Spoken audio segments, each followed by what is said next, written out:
Welcome back mga kababayan sa Tagalog Crime Stories, kung saan ibinabahagi ko ang aking obsession sa true crimes at isinasalaysay ko ito sa Tagalog. Kung gusto mo ang mga ganitong contents, make sure to subscribe at turn on all the notifications para lagi kang updated sa mga bago kong videos. Kung gusto mo naman na suportahan ang aking channel sa ibang paraan, you may do so by checking these options.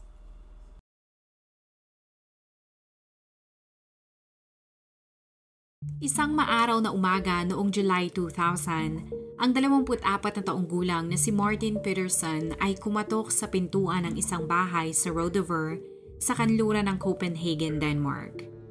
Nais niyang makita ang kanyang stepmother na si Marion Peterson at ang kanyang dalawang kapatid na lalaki dahil hindi siya nakakatanggap ng anumang tawag o text mula dito ng ilang araw na.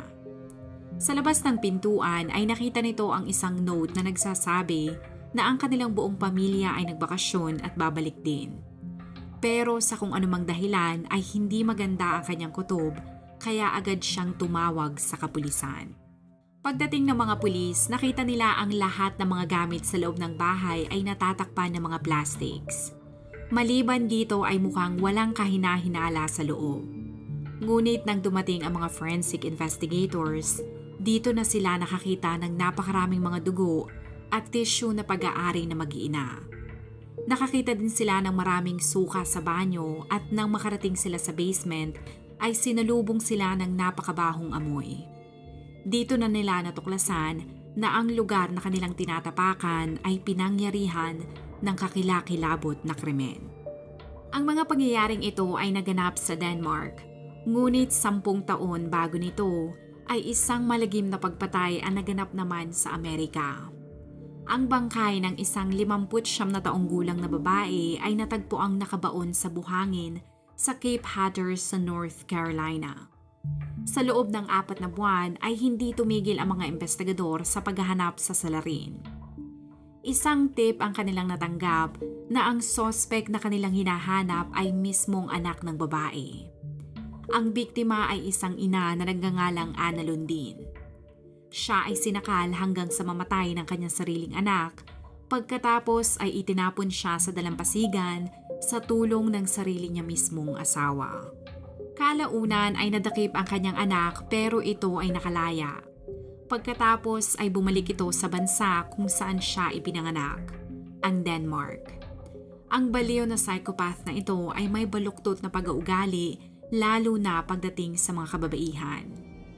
Ating balikan at alamin kung paano naging kauna-unahan at kaisa-isang serial killer si Peter Lundin sa bansang Denmark.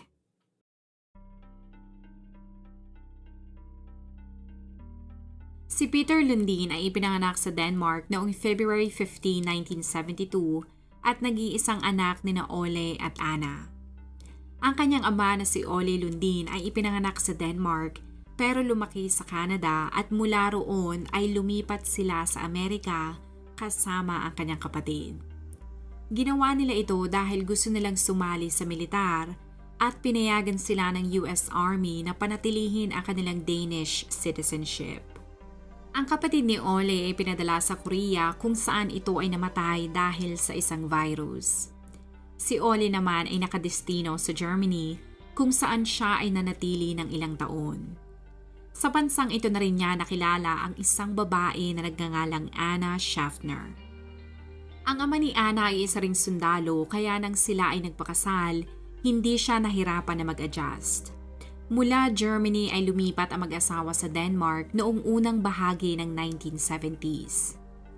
Nang maipanganak ni Anna si Peter ay nagretiro si Ole at nakahanap siya ng trabaho bilang isang bricklayer. Ang pamilyang Lundin ay hindi mo matatawag na perpektong pamilya. Noong sanggol pa lamang si Peter, naging lasinggera si Anna at naging mapang-abuso siya kay Peter. Si Ole naman ay laging nasa kanyang trabaho na lalong nagpasira at nagpalala ng sitwasyon para kay Peter. Si Ole ang mismong nagtayo ng kanilang bahay, pero hindi niya ito tuluyang natapos dahil nagkaroon siya ng blood clot, kaya inirekomenda ng kanyang doktor na dapat niyang bawasan ang pagtatrabaho. Ang magulo nilang pamumuhay ay lalo pang gumulo dahil ang problema sa pananalapi ay dumagdag sa kanilang mga issue. Ito rin ang naging dahilan na marimata ng bangko ang kanilang bahay.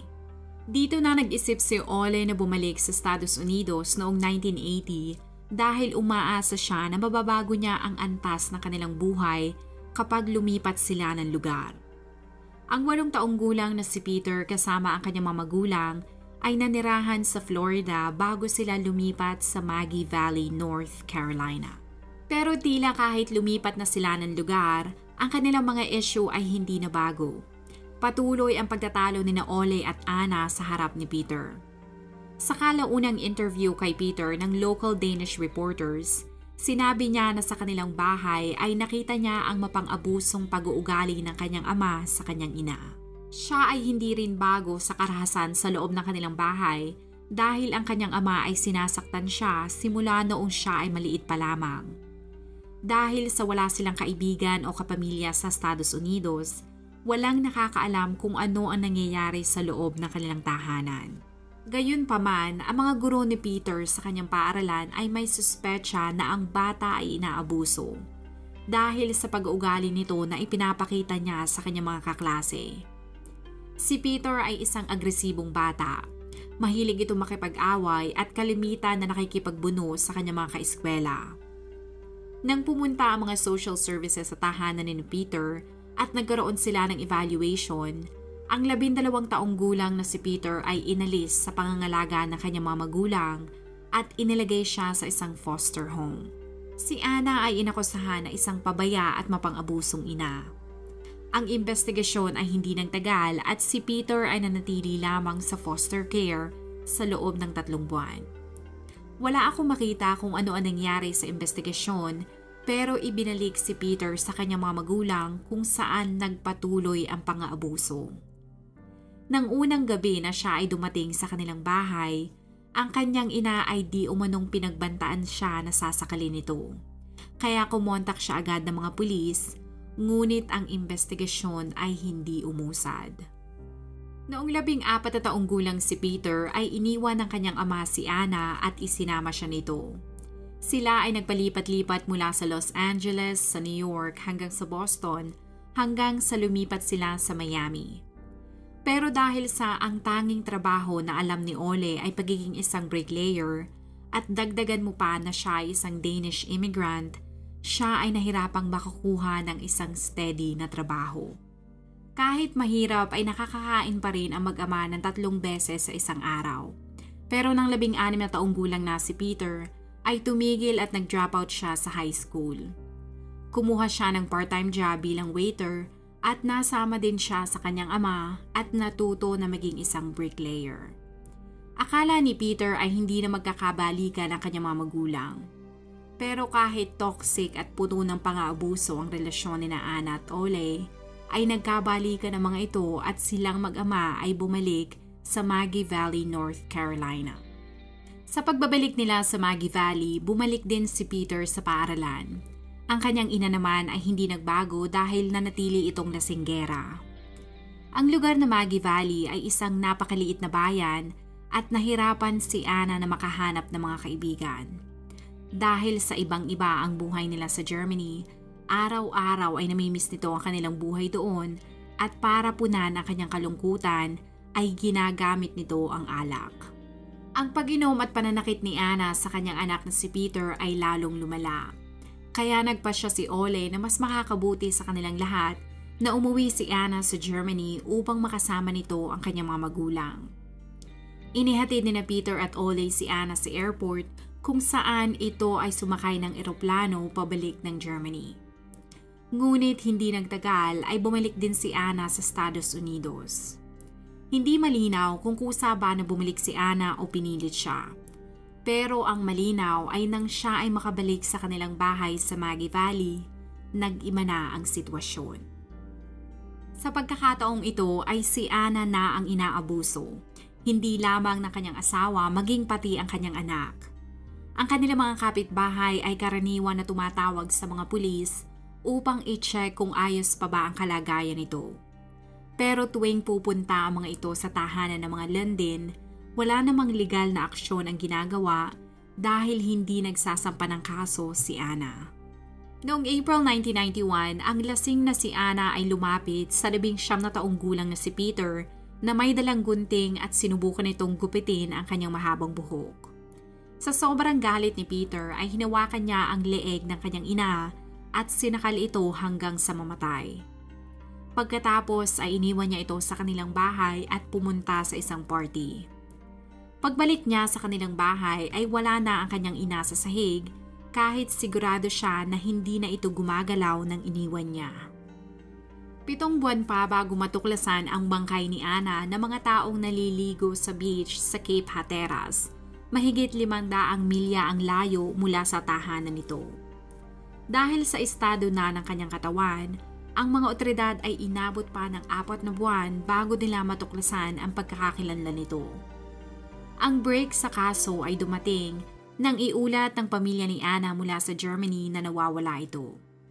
Ayon sa kanyang pamilya, hindi nila makontak si Anna pati ang asawa nito na si Ole o kaya anak nitong si Peter. Kaya napatawag sila sa kapulisan sa Amerika dahil nag-aalala sila para sa kaligtasan ng buong pamilya. Nang matuklasan ng mga otoridad ang pang-aabuso na nangyayari sa tahanan ng mga London, agad nilang pinagsospetsahan ang mag-ama. Noong June 6, 1992, mahigit 1 taon pagkatapos ng pagpatay, naaresto sina Ole at Peter sa isang hotel sa Toronto kung saan sila ay nagtatago. Si Ole at Peter ay dinala pabalik sa Dare County kung saan naghintay sila ng paglilitis sa loob ng 1 taon. Nagplead ng guilty si Peter para bumaba ang kaso sa manslaughter at sinentensyahan siya ng 20 taon sa bilangguan noong July 1993. Makalipas ang ilang buwan, nag-appeal ang mga abogado ni Peter at napababa ang kanyang sentensya ng 15 taon. Si Ole naman ay inamin ang kanyang partisipasyon sa krimen. Di umano ay nang sabihin sa kanya ni Peter na hindi niya sinasadyang patayin si Anna. Sa isip niya ay may 2 lamang siyang pagpipilian. Una ay tumawag sa mga otoridad o pangalawa ay magpakaama at tulungan ang kanyang anak. Pinili ni Ole ang huli at tinulungan niya ang kanyang anak na balutin ang katawan ng kanyang asawa gamit ang isang asul na kumot at tinalian nila ito ng duct tape. Bumiyahe sila papuntang Buxton kung saan inilibing nila ang katawan ni Anna sa buhangin. Inamin din niya na siya ang nagmungkahi kay Peter na pumunta sila ng Canada dahil kapag bumalik sila sa kanilang bahay sa Maggie Valley, North Carolina, ay sila ang unang paghihinalaan ng mga otoridad. Pagkatapos ng paglilitis sa kanya, binigyan siya ng 2 taon sa kasong accessory to a crime. At dahil sa kapwa Danish citizen ang mag-amang sina Peter at Ole, kapag natapos at nakumpleto na nila ang kanilang sentensya, sila ay ipapatiport pabalik ng Denmark. Pagkatapos nilang makulong, hindi maintindihan ni Peter kung bakit napakalaking issue para sa mga otoridad at publiko ang pagpatay niya sa kanyang ina. Noong 1995, sa isang interview, sinabi ni Peter na ang media ay sinasadya na gawin siyang masama sa mata ng publiko. Ayon sa kanya, ang kanyang ina ay kanyang kaibigan pero malaki talaga ang problema nito. Sa loob ng ilang taon niya sa kulungan, hindi siya nagpakita ng pagsisisi sa pagpatay niya sa kanyang ina. Nang inilarawan niya ang pagpatay, kinwestiyon niya ang mga otoridad kung bakit nang himasok ang mga ito sa isang pribadong problema.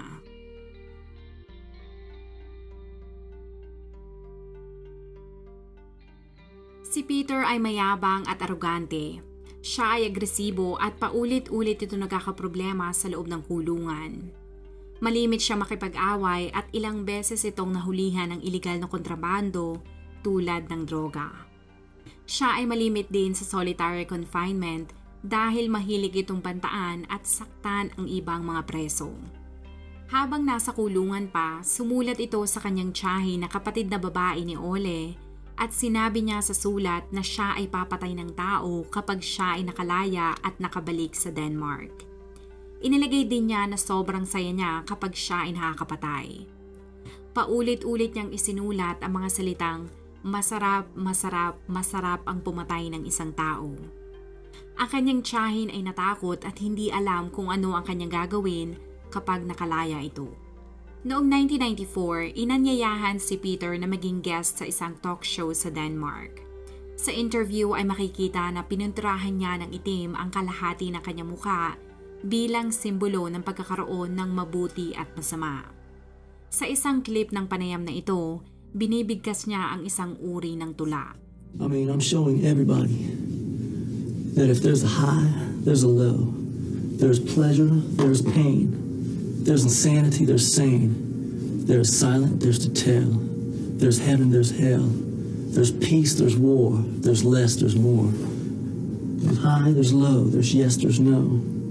There's ice, there's fire. There's honest, there's liar. There's love, there's hate. There's fact, there's fate. There's always, there's never. There's the past, forever. There's day, night, dark, light. Wild, tame, smack, cane. Right, raw, instinct, law. Birth, murder, truth, perjure. Blind, sight, joy, fright. Lose, win, repent, sin. Virgin, fun, bore. And there's evil, and there's not. Ang interview ay hindi ipinalabas sa Amerika. Ang Swedish psychiatrist at propesor na si Steven Levander ay binigyan ng 39 out of 40 points si Peter sa kanyang psychopathy checklist na nagpapatunay na ito ay nagpapakita ng psychopathic behavior noong nangyari ang interview. Matapos maipalabas ang interview, nakatanggap siya ng maraming mga sulat mula sa mga kababaihan mula Denmark at nagsimula siyang makipagsulatan sa mga ito. Nang makatanggap siya ng 30 sulat, minanabula ni Peter ang ilan sa mga ito para padalhan siya ng pera.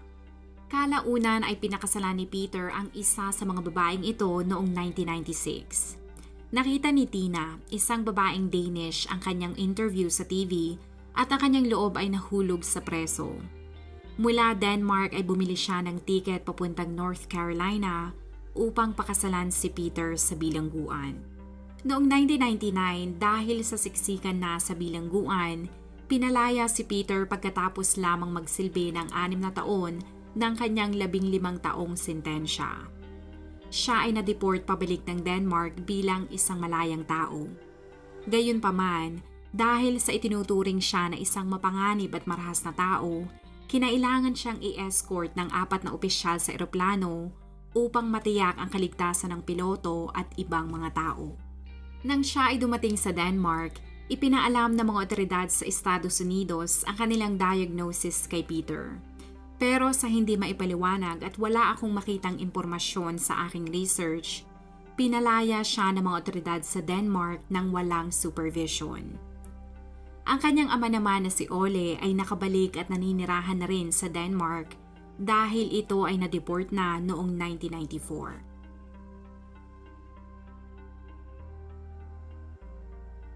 Sa kanyang pagdating sa Denmark, nanirahan si Peter kasama ang kanyang asawang si Tina at ang dalaga nitong anak.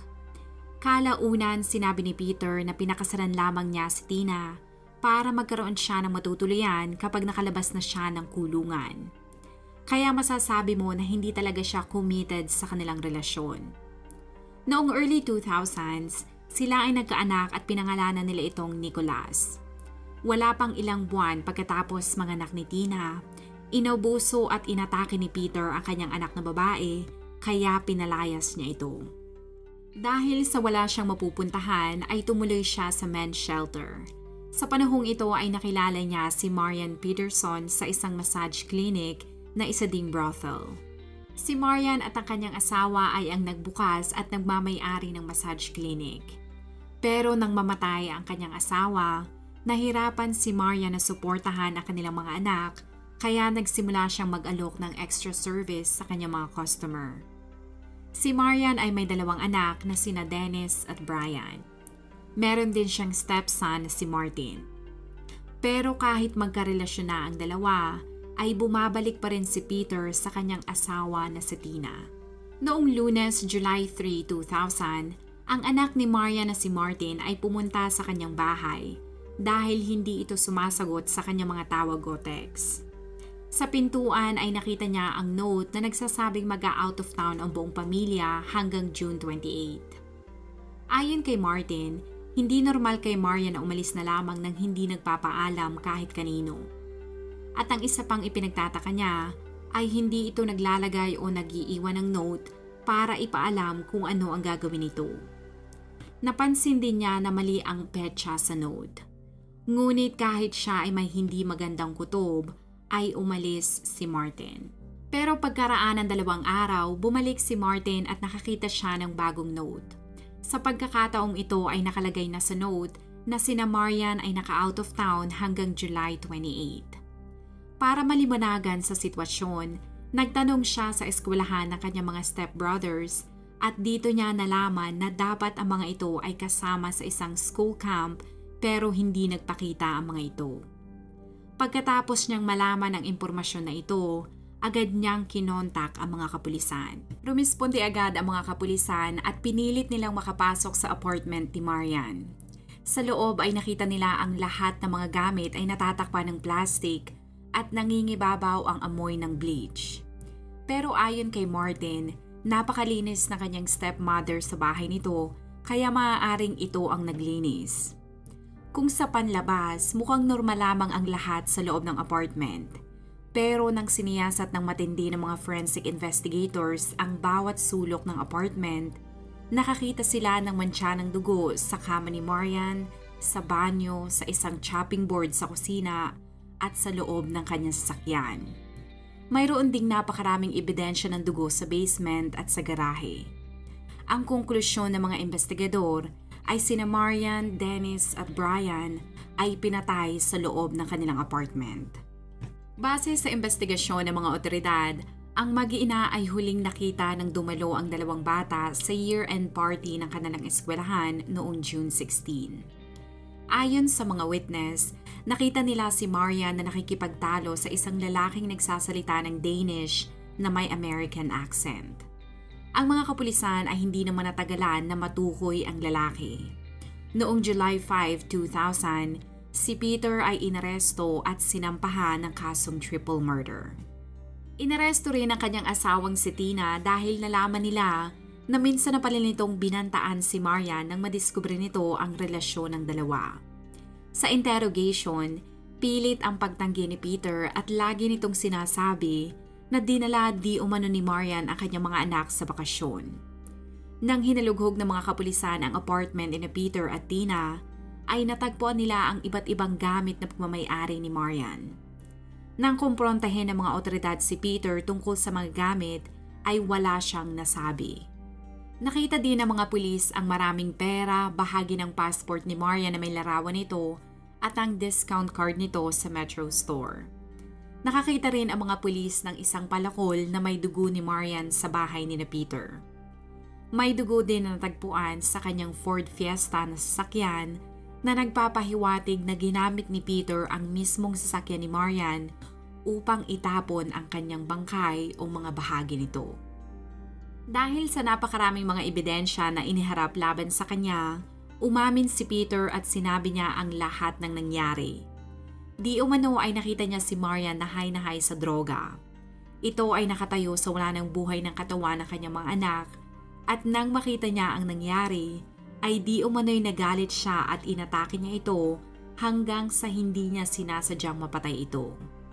At dahil sa palagay niya ay hindi siya paniniwalaan ng mga otoridad, nilinis niya di umano ang loob ng apartment. Ayon kay Peter, para madali niyang mapagtakpan ang nangyari, hiniwa niya ang katawan ng mag-iina sa bathtub at shower. Pinutol at binali niya ang mga paa ni Marian gamit ang mga kutsilyo mula sa kusina. Iniligay niya ang mga putol-putol na bangkay sa isang itim na plastic bag at idinispatcha niya ito na parang mga basura. Sinabi niya na bumili siya ng mga kutsilyo, cutting board, mga produktong panlinis at maraming itim na plastic bag. Pero kahit kahindig-hindig ang detalye ng kanyang pag-amin, ang mga detalye sa kanyang salaysay ay sumasalungat naman sa investigasyon na isinagawa ng forensic team. Ayon sa talsik ng mga dugo, ang isa sa mga katawan ay pinaghiwa-hiwalay sa basement gamit ang isang palakol. Sa katunayan, sa sahig ay natagpuan nila ang higit sa 100 marka ng palakol. Ang iba pang dalawang katawan ay pinutol sa garahe gamit ang isang angle grinder. Ayon sa teorya ng mga pulis, habang naglilinis si Peter sa bahay ni Marian, tinawagan siya ni Tina at inutusan siya nito na umuwi sa kanilang bahay. Kaya itinapon niya ang ilang bahagi ng katawan sa isang bag at nag-iwan siya ng note sa pintuan ng apartment ni Marian na nag-out of town ng mga ito dahil alam niya na ang dating biyanan nito ay dadalaw sa mag-iina sa susunod na mga araw. Pagkatapos ay dumiretso na siya pabalik ng bahay ni Tina. Pagdating niya sa bahay ni Tina ay itinapon niya ang isa sa mga itim na bag sa basurahan na nasaksihan ng isa niyang kapitbahay. Base sa teorya ng mga kapulisan, bumalik si Peter sa loob ng bahay ni Marian isang araw pagkatapos siyang patayin ang mga ito. Dahil sa nagsimula ng maagnas ang mga bangkay, sinalubong siya ng masangsang na amoy kaya inilagay niya ang mga ito sa isang freezer para maipagpaliban ang pagkabulok ng mga ito. Pagkatapos ay pumunta si Peter sa apartment ng kanyang ama na si Ole, kung saan humiram siya ng isang angle grinder. Sinabi niya sa kanyang ama na siya ay magpipinta at may gagawin siyang DIY projects sa bahay ni Marian. Bumili din siya ng palakol para putulin ang mga bangkay. Habang ang pulisya ay kumakalap pa ng ibang ebidensya laban kay Peter, noong October 10, 3 buwan pagkatapos siyang arestuhin, binago niya ang kanyang kwento.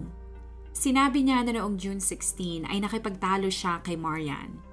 Nagsimula ang away sa party at nagpatuloy hanggang sa makarating sila pabalik sa bahay nito. Sinabi niya na di umano'y nagalit siya dahil narinig niya na nakikipag-usap ito sa ibang lalaki sa telepono. At dahil sa naghalo ang kanyang galit at selos, di umano ay aksidente niyang nabali ang leeg nito. Nang nabali niya ang leeg ni Marian, bigla na lang pumasok ang anak nitong si Dennis sa kwarto. Nang makita di umano ng bata na patay na ang kanyang ina, sinubukan ng binatilyo na tulungan ito at hinila ang buhok ni Peter. Dahil sa kanyang matinding galit, binali din ni Peter ang leeg nito. Pagkatapos ay pumasok naman di umano ang isa pang anak ni Marian na si Brian sa silid at ang dalawa ni Peter ay nagpambuno kung saan kinagat ng 10 taong gulang ang kamay ni Peter. Ang dugo ni Brian ay natagpuan sa kama nito na nagbigay ng idea sa mga pulis na nagawa pa nitong makatakbo sa kanyang kwarto bago siya tuluyang patayin ni Peter. Sa karamihan ng mga kaso ng pagpatay, nakikita ng mga pulis ang katawan at nahuhuli ang mga pumatay. Pero sa kaso ni Peter, nahuli nila ang pumatay, ngunit hindi nila nakita ang katawan ng mag-iina. At dahil sa wala silang mga katawan, hindi nila ma-verify kung totoo ba ang mga sinasabi ni Peter.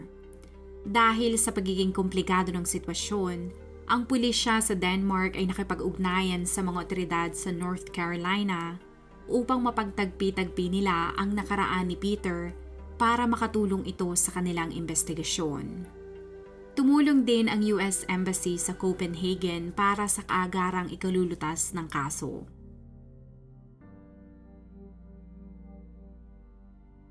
Noong March 15, 2001, pagkatapos ng 10 araw na pagdinig sa korte, si Peter ay napatunayang nagkasala sa triple murder at indecent handling ng mga bangkay. Hinatulan siya ng habang buhay na pagkakakulong na hindi pangkaraniwan na nangyayari sa Denmark. Ibinibigay lamang ang hatol na ito sa mga pinakabrutal at malubhang krimen. Kahit natapos na ang paglilitis, iginiit pa rin ni Peter na ang nangyari ay isang aksidente. Pero ang lahat ng mga taong nakakarinig ng kanyang mga sinasabi ay hindi siya pinaniniwalaan. Sa oras na siya ay dinala sa bilangguan, siya ay inatake ng kanyang mga kapwa bilanggo. Ang asawa ni Peter na si Tina ay hindi kinasuhan dahil napatunayan ng mga investigador na wala itong partisipasyon sa pagpatay. Habang nasa kulungan si Peter ay nakapag-divorce sa kanya si Tina.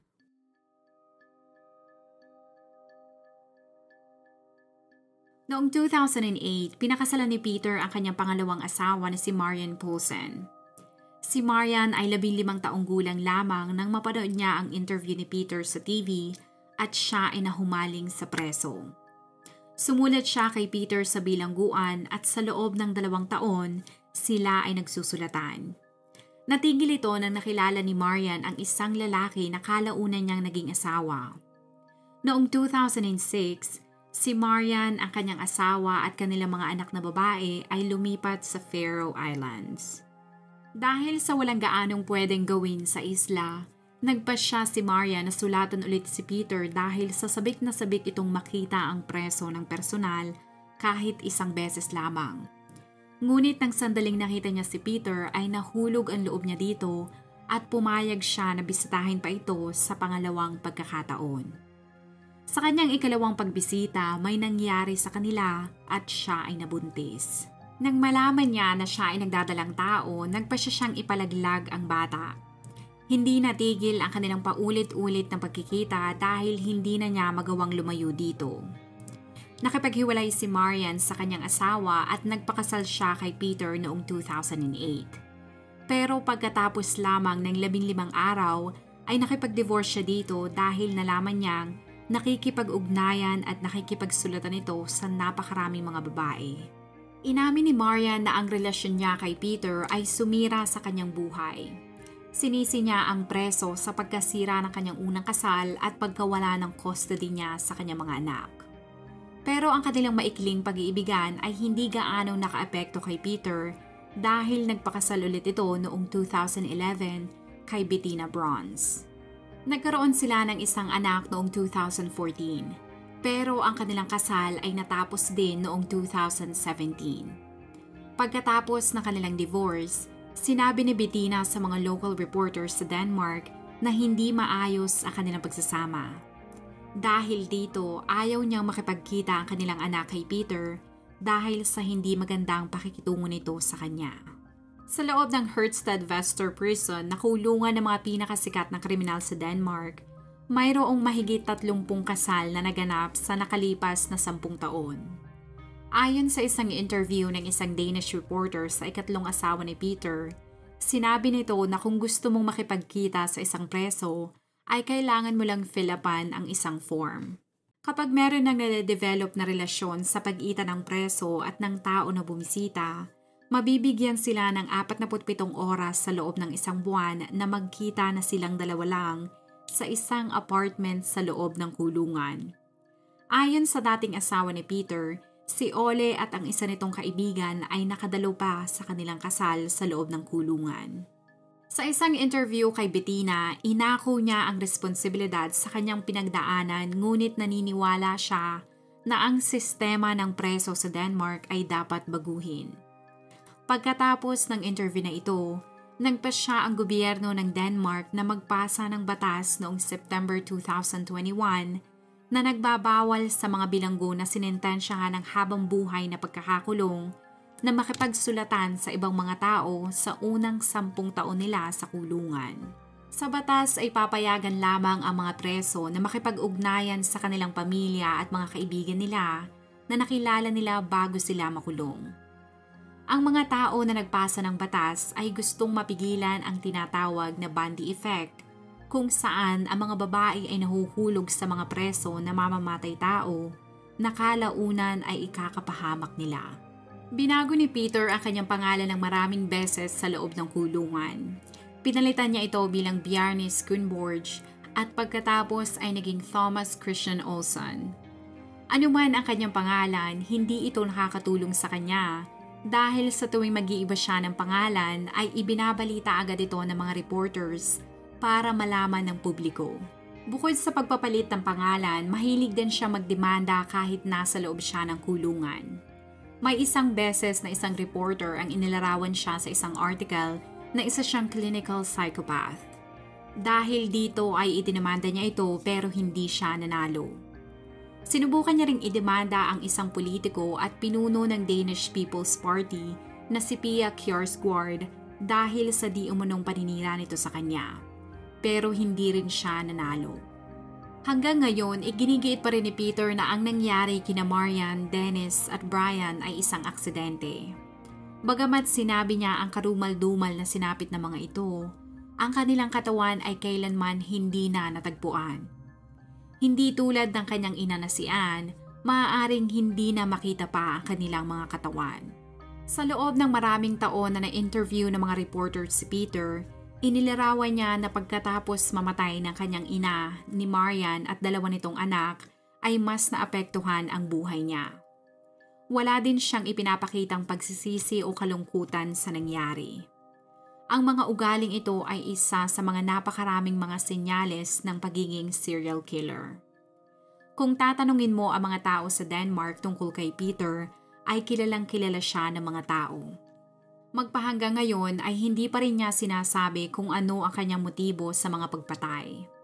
Sa nakalipas na 10 taon, wala pang 60 homicide ang nangyari sa buong bansa ng Denmark. Si Peter ay itinuturing na nag-iisang serial killer ng Denmark at sana ay wala nang sumunod pa. Kung ikaw ay nakinig hanggang sa dulo ng video na ito, maraming salamat sa panonood sa episode na ito. Please consider leaving a comment or i-like ang video na ito. At kung may kaso ka na gusto mong i-cover ko, please let me know. Magandang araw sa iyo, kabayan.